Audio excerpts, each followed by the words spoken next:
ने इस फिल्म में और किस तरीके से एक बहुत ही ज्वलनशील मुद्दे को इस फिल्म में उठाया गया था, किस तरह से उन्होंने अपने किरदार को यहाँ पर अपने दमदार अभिनय के जरिए सशक्त बनाया, किस तरीके से इस फिल्म में उन्होंने अपने रोल के जरिए ये दर्शाया कि हाँ आई एम बैक। देखिए इस फिल्म के कुछ बेहतरीन झलके।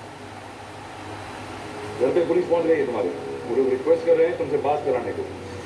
क्या हो गया तुम्हें शाहिद? आ जाओ बेटा, अभी नहीं आ सकेंगे, हम लड़ाई पर निकले अपने मजहब के लिए।